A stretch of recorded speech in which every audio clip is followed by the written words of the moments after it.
In a quiet corner of a small town, there lived a young man named Ryan. He possessed a rare, sharp intellect that made everyone believe his future was limitless. Ryan carried a grand vision in his heart. He wanted to wear the white coat of a healer and become a doctor. The path ahead seemed paved with gold, and his objective was crystal clear. However, Ryan was fighting a losing battle against a hidden enemy, his own untamed mind. His thoughts were like a restless storm. Every time he opened a textbook, his attention would fragment and drift away. A notification on his phone, the endless scroll of social media, or a simple daydream would pull him far from his work. He lived by a dangerous lie, constantly whispering to himself, "There is plenty of time. I'll start later." But the tragedy of his life was that later was a destination he never actually reached. His mentors and parents pleaded with him to master the art of concentration. Yet Ryan was arrogant in his own gift. He believed that raw talent was a substitute for hard work, that being clever was enough to guarantee victory.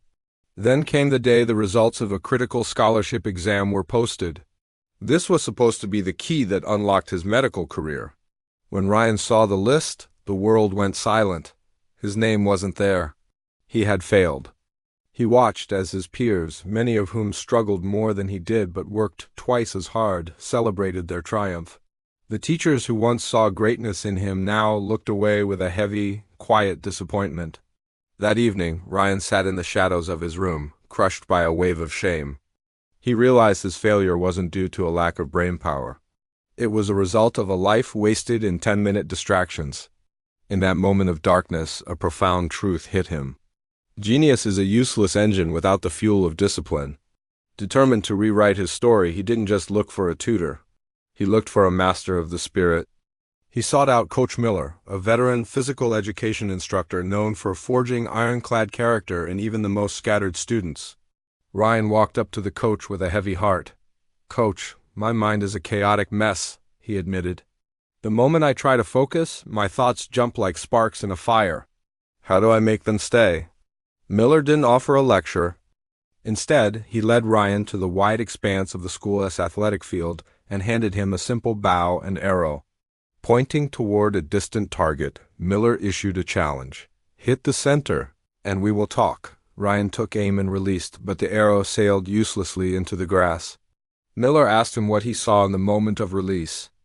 Ryan replied that he saw the swaying trees, the texture of the field, and the board. Miller shook his head. "That is your failure. You are trying to see the whole world when you should only be seeing the target. Your life is cluttered with digital noise and empty daydreams. If you want to win, you must narrow your gaze until the goal is the only thing that exists." The lesson was profound, but Ryan needed a map to get there. Miller laid out 4 non-negotiable laws for him.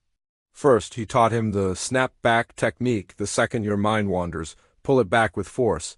Second, he demanded a sacred schedule. A mind without a routine is a ship without a rudder. Third, he ordered the total exile of distractions. No phones, no apps, no noise. Finally, he preached the power of daily repetition. Excellence is not an act, but a habit built in small, boring moments. Ryan took these lessons and transformed his life into a laboratory of focus. He built a rigorous daily rhythm. He locked his phone away, turning his study desk into a sanctuary. Whenever the old urge to procrastinate surfaced, he would whisper a single word: "Doctor." It was a brutal transition, but slowly his mental muscles began to harden. Months of quiet labor passed until the next major examination arrived. This time, Ryan didn't just pass.